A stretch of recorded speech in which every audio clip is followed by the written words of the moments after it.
নিরাপত্তা সূত্র আমার দেশকে বলছে যে যখন হাসিনার রায়কে কেন্দ্র করে যখন আওয়ামী লীগ একটা উত্তেজনা সৃষ্টি করবে, এই সুযোগে যদি কোনো সংগঠিত গোষ্ঠী অস্থিতিশীলতা সৃষ্টি করতে পারে, তাহলে তা দেশের আভ্যন্তরীণ নিরাপত্তা ও আন্তর্জাতিক ভাবমর্যাদা দুদিকেই ঝুঁকি বাড়াবে। সরকারের ভেতরে কিছু অসন্তুষ্ট অংশ বা বাহিনী যদি সক্রিয় হয়, তাহলে পরিস্থিতি আরো জটিল হয়ে উঠতে পারে। তার মানে সরকারের ভেতরে অসন্তুষ্ট অংশ বা এমন কোনো বাহিনী আছে যাদের হাতে অস্ত্র আছে, কোনো গোষ্ঠী সংগঠিত হচ্ছে যারা অস্থিতিশীলতা সৃষ্টি করতে চাইছে, এবং আওয়ামী লীগ মাঠে নামলে তারা পাল্টা মাঠে নামবে, এই কথা, এই আশঙ্কা করছে গোয়েন্দা সূত্র, নিরাপত্তা সূত্র।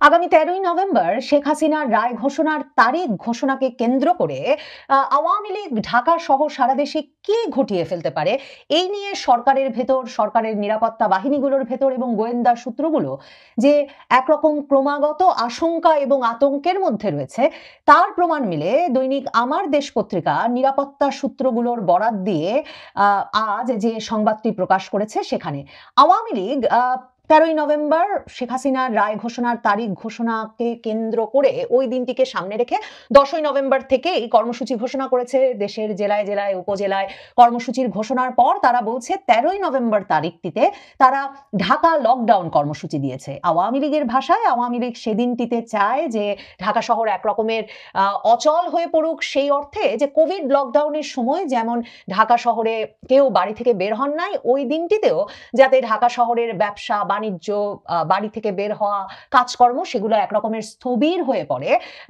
একটা সাজানো আদালতে শেখ হাসিনার বিচারের রায়ের প্রতিবাদে। সেটা আওয়ামী লীগের কর্মসূচি। কিন্তু এই কর্মসূচির দিনে কি না কি ঘটিয়ে ফেলবে আওয়ামী লীগ, তা নিয়ে সরকারের মধ্যে যে আতঙ্ক আশঙ্কা, সেটা ক্রমাগতভাবে স্বরাষ্ট্র উপদেষ্টা, প্রেস সচিবের নানা রকম হুমকি হুঙ্কারে তো পরিষ্কার হয়েছেই। আমার দেশ পত্রিকা এখন লিখছে 13ই নভেম্বর ঢাকা শহরকে নরক বানানোর ষড়যন্ত্র আওয়ামী লীগের। আমার দেশ শিরোনাম করেছে 13ই নভেম্বর নাশকতার ছক আওয়ামী লীগের, এবং সেখানে তারা বলছে হাসিনার মানবতা বিরোধী মামলার রায়ের এই তারিখ ঘোষণার এই দিনটিতে 13ই নভেম্বরে আওয়ামী লীগ রাজধানীতে লক্ষাধিক লোকের সমাগম করতে চায় বলে নিরাপত্তা সূত্রগুলো, গোয়েন্দা সূত্রগুলো পত্রিকাকে জানাচ্ছে। মনে রাখতে হবে, সেই জুলাই থেকেই কিন্তু বাংলাদেশের গোয়েন্দা সূত্রগুলো এই ভয় পাচ্ছে যে আওয়ামী লীগ হঠাৎ লক্ষাধিক লোকের সমাবেশ ঘটিয়ে ফেলবে ঢাকা শহরে।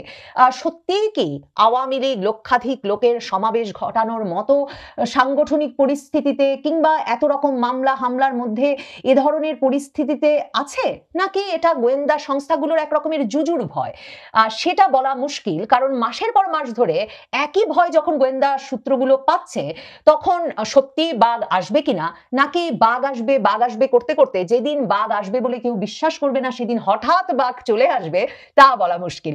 তবে আমার দেশ পত্রিকা লিখছে যে এই পুরো কাজটি নাকি ঢাকায় নাশকতার এই পুরো মূল পরিকল্পনার মূল সমন্বয়ক হিসেবে দায়িত্ব দেওয়া হয়েছে ভারতে পলাতক সাবেক স্বরাষ্ট্রমন্ত্রী আসাদুজ্জামান খান কামালকে, আর তাকে কৌশলগত সব সহযোগিতা দেওয়ার জন্য দায়িত্ব দেওয়া হয়েছে এসবির, মানে পুলিশের এসবির সাবেক প্রধান, ভারতে পলাতক পুলিশের অতিরিক্ত আইজি মনিরুল ইসলাম এবং ডিএমপির পলাতক কমিশনার হাবিবুর রহমানকে। এসএসএফ এর সাবেক ডিজি এবং সাবেক কিউএমজি লেফটেন্যান্ট জেনারেল অবসরপ্রাপ্ত মুজিবুর রহমান সহ একাধিক সেনা কর্মকর্তা এই প্রক্রিয়ায় যুক্ত আছেন। জুলাই মাসে এই নাশকতার পরিকল্পনার কথা কিন্তু আরেকবার গোয়েন্দা সূত্রের বরাতে আমার দেশ পত্রিকা লিখেছিল যে আগস্টেই আওয়ামী লীগ সেই ঘটনাটি ঘটাতে যাচ্ছে। সূত্র জানিয়েছে, আমার দেশ লিখছে যে তাদের সঙ্গে সমন্বয় করে ঢাকায় অস্থিরতা তৈরির মিশন বাস্তবায়নের প্রস্তুতি নিচ্ছে পলাতক সাবেক ছাত্রলীগ সভাপতি লিয়াকত শিকদার, গাজীপুরের সাবেক মেয়র জাহাঙ্গীর আলম এবং যুবলীগ নেতা ইসমাইল চৌধুরী সম্রাট ওরফে ক্যাসিনো সম্রাট। এ লক্ষ্যে দেশের প্রত্যন্ত অঞ্চল থেকে বাছাইকৃত নেতাকর্মীদের ঢাকায় আনা হচ্ছে।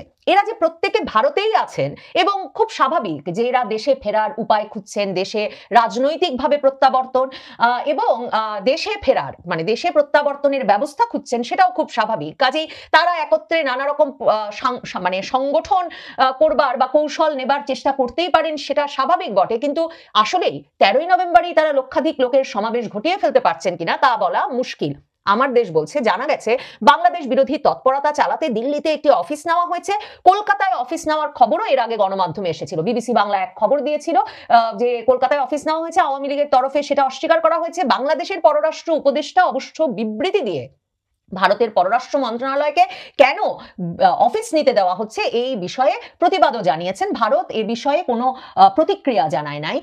আর দিল্লিতে শেখ হাসিনা যে বাড়িতে আছেন সেখানে যে শেখ হাসিনাকে একটা অফিস করে দেওয়া হয়েছে, তাকে অফিসে তার সহযোগিতার জন্য মানে কর্মীও দেওয়া হয়েছে, এমন একটা খবর কিন্তু প্রায় কয়েক মাস ধরেই আছে। এর মাঝে এমন খবরও বেরিয়েছিল যে বিশ্ব স্বাস্থ্য সংস্থার চাকরিটা একরকম হারানোর পর, মানে একরকম নড়বড়ে হয়ে যাওয়ার, মানে তাকে তো ছুটিতে পাঠানো হয়েছে, পাঠানোর পর শেখ হাসিনা কন্যা সাইমা ওয়াজেদ পুতুল তিনিও দিল্লিতে নানা রকম দাপ্তরিক কার্যক্রম পরিচালনা করছেন এবং আমার দেশ পত্রিকা সহ নানা বরাতে জানা গিয়েছিল যে তিনিই নাকি ওখান থেকে আওয়ামী লীগের যে গবেষণা উইংটা, মানে প্রচারণা এবং গবেষণা উইং সিআরআই, সেটার এক রকমের দায়িত্বভার নিয়ে সেটা কাজকর্ম করছেন।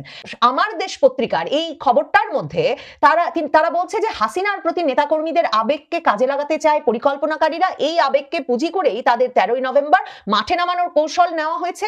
মানে তার মানে শেখ হাসিনার প্রতি আবেগটা লক্ষাধিক আওয়ামী লীগ নেতাকর্মীর এত ভয়াবহ পরিস্থিতিতেও, মানে এমন দমন পীড়ন, কারণ স্বরাষ্ট্র উপদেষ্টা গত মানে মাসের শেষ থেকে আবারও বলেছেন গ্রেফতার আরো বাড়াতে হবে, গ্রেফতার আরো জোরদার করতে হবে। 13ই নভেম্বরের কর্মসূচিকে সামনে রেখে তিনি বলেছেন কঠোর হস্তে এই কর্মসূচি যে কোনো ভাবে দমন করতে হবে এবং সর্বোচ্চ ব্যবস্থা নেওয়া হবে আওয়ামী লীগ নেতাকর্মী সমর্থকদের বিরুদ্ধে। তার মানে এরপরেও আবেগটা এমন তুঙ্গে আছে এই দলটির নেতাকর্মী সমর্থকদের, তাদের নেত্রীর প্রতি, যে গোয়েন্দা সূত্রগুলো মনে করছে যে এরপরেও আওয়ামী লীগের পক্ষে সম্ভব হঠাৎ লক্ষাধিক লোকের সমাবেশ ঘটিয়ে ফেলা। আমার দেশ বলছে যে এই কাজটা করতে, লক্ষাধিক লোকের একটা সমাবেশ ঘটাতে কৌশলগত এবং ডিজিটাল প্রশিক্ষণের ট্রেনিং দেওয়া হচ্ছিল ঢাকার অন্তত 5টি স্থানে। এবং তখন তারা মনে করাচ্ছে সেই যে মেজর সাদিকুল হক সাদিককে যে গ্রেফতার করা হলো জুলাই মাসে আওয়ামী লীগের হয়ে প্রশিক্ষণ দেওয়ার কাজে জড়িত থাকার দায়ে, তার স্ত্রীকেও কিন্তু পরে গ্রেফতার করা হলো। এখন তারা বলছে যে সেই প্রশিক্ষণে প্রশিক্ষিত ব্যক্তিদের এই সময় জড়ো করা হবে। তো এতদিন ধরে গ্রেফতার করে রেখেছে সেনাবাহিনী, সেনা আইনে বিচার করেছে এই মেজর সাদিকের স্ত্রীকে গোয়েন্দা পুলিশ ধরে নিয়ে গেছে, আদালতে তুলেছে, তাকে রিমান্ডে নেওয়া হয়েছে। এখন পর্যন্ত বের করা যায় নাই যে তারা কাদের কাদের প্রশিক্ষণ দিয়ে ফেললেন এবং কোথায় কোথায় সেই কর্মীরা আছেন এবং কি ধরনের পরিকল্পনা তারা করছিলেন, আর তাদেরকে গ্রেফতার করা যায় নাই। অনেককেই তো ওই ঘটনার সাথে জড়িত বলে গ্রেফতার করা হয়েছিল, সেটার কোনো উত্তর আমার দেশ পত্রিকায় গোয়েন্দা সূত্রের বরাতের এই খবরে নাই। এখানে বলা হচ্ছে যে নাশকতায় আওয়ামী লীগ অবৈধ অস্ত্র ব্যবহারেরও ভয়ঙ্কর পরিকল্পনা করেছে বলে আইন শৃঙ্খলা বাহিনীর সদস্যরা বলছেন। গত মাসে ঢাকা বিমানবন্দর রেল স্টেশন এলাকায় অস্ত্রের একটা চালান আটক করে সেনাবাহিনীর স্বতন্ত্র 46 ব্রিগেড। আশঙ্কা করা হচ্ছে এমন আরো 4টি অস্ত্রের চালান দেশে ঢুকতে পারে। আমাকে যেটা খুব কৌতূহলী করে সেটা হচ্ছে এই যে বনলতা এক্সপ্রেস থেকে ট্রলি ব্যাগে অস্ত্র পাওয়া গেল, সেনাবাহিনীর যে ইউনিটটা গিয়ে সেই অস্ত্র জব্দ করলো, তারা কেন জানালো না যে কি কি অস্ত্র এর ভেতরে ছিল? এবং এখন পর্যন্ত আমরা জানতে পারলাম না যে তদন্তকারী সংস্থাগুলো কি মনে করে কাদের জন্য এই অস্ত্র আসতে পেরেছিল বা এসেছিল। কারণ অস্ত্রের চালান তো বিচ্ছিন্নভাবে আসে না, যেই গোষ্ঠীর জন্য আসে সেই গোষ্ঠীর জন্য অনেকগুলোই আসে। তো সেটা কেন সেনাবাহিনী বা গোয়েন্দা সংস্থাগুলো প্রকাশ্যে আনলো না এখন পর্যন্ত, সেটা একটা প্রশ্ন। আর সত্যি আওয়ামী লীগ এভাবে ট্রেন দিয়ে অস্ত্র আনছে বাংলাদেশে এত নজরদারির মধ্যে থাকা অবস্থায়? কিন্তু আমার দেশ সেটা সন্দেহ করছে। তারপরে যেটা লিখছে সেটা আসলে একেবারেই যৌক্তিক মনে হচ্ছে না। এরপরে তারা বলছে পাশাপাশি 2024 সালের 5ই আগস্ট দেশের বিভিন্ন থানা, পুলিশ ফাঁড়ি ও পুলিশ লাইন্সগুলো থেকে খোয়া যাওয়া অস্ত্রগুলো এ সময় নাকি ব্যবহৃত হতে পারে। 5ই আগস্ট আওয়ামী লীগের নেতা কর্মী, পুলিশ বাহিনীর সদস্যরা প্রাণ ভয়ে দিকে দিকে পালাচ্ছেন।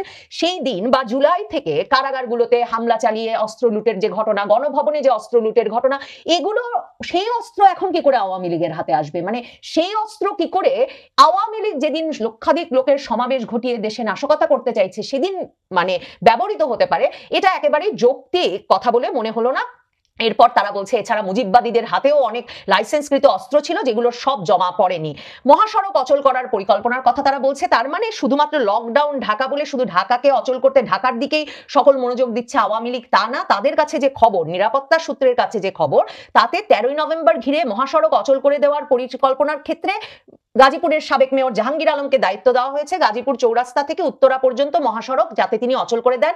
কাঁচপুর থেকে যাত্রাবাড়ি পর্যন্ত অবরোধ করার দায়িত্ব দেওয়া হয়েছে লিয়াকত শিকদারকে। ঢাকার ভেতরে অগ্নিসংযোগ ও সংঘর্ষ পরিকল্পনায় নিয়োজিত থাকছে সম্রাট।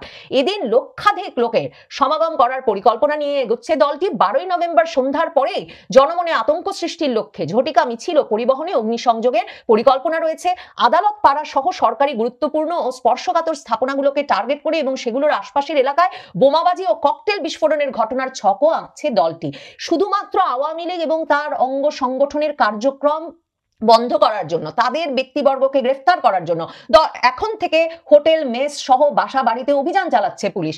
এরপর এই সব কিছু আওয়ামী লীগ মানে সাজিয়ে গুছিয়ে করে ফেলতে পারছে এবং সত্যি ভারতে বসে নেতারা তাদের নেতৃবৃন্দ নেতা কর্মীদেরকে দেশে এভাবে সংগঠিত করতে পারছেন এরকম বিশাল সংখ্যায়, এটা যে গোয়েন্দা সূত্রগুলো মনে করছে সেটাতে বোঝা যাচ্ছে যে আওয়ামী লীগ ব্যাপক তৎপর একটি রাজনৈতিক দল হিসেবে এখনো সক্রিয় রয়েছে। সে খবর খুব ভালো মতো গোয়েন্দা সূত্রের বা নিরাপত্তা সূত্রগুলোর আছে এবং আমার দেশ বলছে যে সূত্রের আশঙ্কা, মানে বলছে ঢাকা লকডাউন কিন্তু বিশৃঙ্খলার কেন্দ্রবিন্দু হিসেবে গোপালগঞ্জ, মাদারীপুর, শরীয়তপুর বিশেষভাবে বিবেচিত হচ্ছে।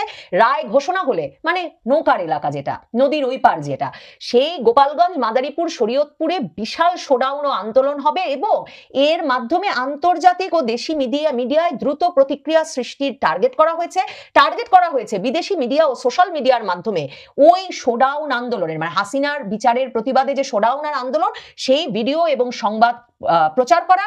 আমার দেশ লিখছে সব সংবাদ ও ভিডিওকে পুঁজি করে ভারতীয় এজেন্সি ইউরোপ আমেরিকার এস্টাবলিশমেন্টের দৃষ্টি আকর্ষণ করার চেষ্টা করবে।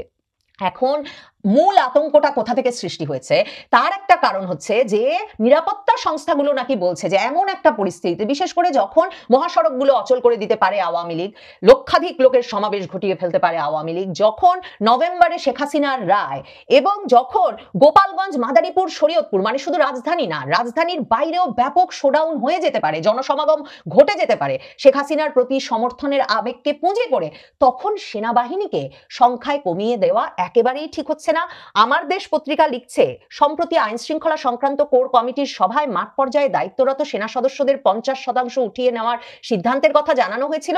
নিরাপত্তা সংস্থাগুলোর পরামর্শ হচ্ছে অন্তত চলতি নভেম্বর অথবা যতদিন হাসিনার মামলার রায় না হবে ততদিন যেন সেনা মোতায়েন থাকে মাঠ পর্যায়েও, এবং উচ্চ ঝুঁকিপূর্ণ সময় হিসেবে ওই আইন শৃঙ্খলা বাহিনীর সূত্র চিহ্নিত করেছে রায় ঘোষণার আগের এবং পরবর্তী 3 দিনকে গোপালগঞ্জ, মাদারীপুর, শরীয়তপুর, নারায়ণগঞ্জ ও গাজীপুরে সেনা বিজিবি দিয়ে যৌথ টহল দেওয়া নিশ্চিত করতে বলা হয়েছে এই নিরাপত্তা বাহিনী বা গোয়েন্দা বাহিনীর সূত্রগুলোতে। আর একটা যেটা সবচেয়ে নিরাপত্তা সূত্রের কথার সবচেয়ে গুরুতর কথা, যেটা এই যে অবৈধ অস্ত্রের, যেটা 5ই আগস্ট লুট হয়েছে অস্ত্র, এসব ব্যবহার করা হবে, শুধু সেটাই বলা হয় নাই। নিরাপত্তা সূত্র আমার দেশকে বলছে যে যখন হাসিনার রায়কে কেন্দ্র করে যখন আওয়ামী লীগ একটা উত্তেজনা সৃষ্টি করবে, এই সুযোগে যদি কোনো সংগঠিত গোষ্ঠী অস্থিতিশীলতা সৃষ্টি করতে পারে তাহলে তা দেশের আভ্যন্তরীণ নিরাপত্তা ও আন্তর্জাতিক ভাবমর্যাদা দুদিকেই ঝুঁকি বাড়াবে। সরকারের ভেতরে কিছু অসন্তুষ্ট অংশ বা বাহিনী যদি সক্রিয় হয় তাহলে পরিস্থিতি আরো জটিল হয়ে উঠতে পারে। তার মানে সরকারের ভেতরে অসন্তুষ্ট অংশ বা এমন কোনো বাহিনী আছে যাদের হাতে অস্ত্র আছে, কোনো গোষ্ঠী সংগঠিত হচ্ছে যারা অস্থিতিশীল সৃষ্টি করতে চাইছে এবং আওয়ামী লীগ মাঠে নামলে তারা পাল্টা মাঠে নামবে, এই কথা, এই আশঙ্কা করছে গোয়েন্দা সূত্র, নিরাপত্তা সূত্র। আমার তো মনে হয় আশঙ্কা, শঙ্কা, উদ্বেগের সবচেয়ে বড় জায়গা সেখানে যে সরকারের ভেতরে কোন গোষ্ঠী, সরকারের ভেতরের কোন বাহিনীর কাছে অবৈধ অস্ত্র আছে। মানে আমরা তো শুনেছি যে 5ই আগস্টের পরেও যদি শেখ হাসিনা ক্ষমতায় থাকতেন তাহলে সশস্ত্র বিপ্লবে যেত একটি দল। সরকার এখনো তো 5ই আগস্টের পর বা জুলাই মাস থেকে কারাগারগুলো লুট করে, হামলা চালিয়ে বিক্ষোভকারীরা যে অস্ত্র লুট করে এনেছেন, পুলিশ ফাঁড়ি থেকে যে অস্ত্র এনেছেন, এগুলো উদ্ধার করেনি। ওই অস্ত্রগুলো এখনো কোথায় আছে? কোন গোষ্ঠী সংগঠিত হচ্ছে যারা অস্থিতিশীলতা সৃষ্টি করতে পারে আওয়ামী লীগ মাঠে নামলে অস্ত্র নিয়ে?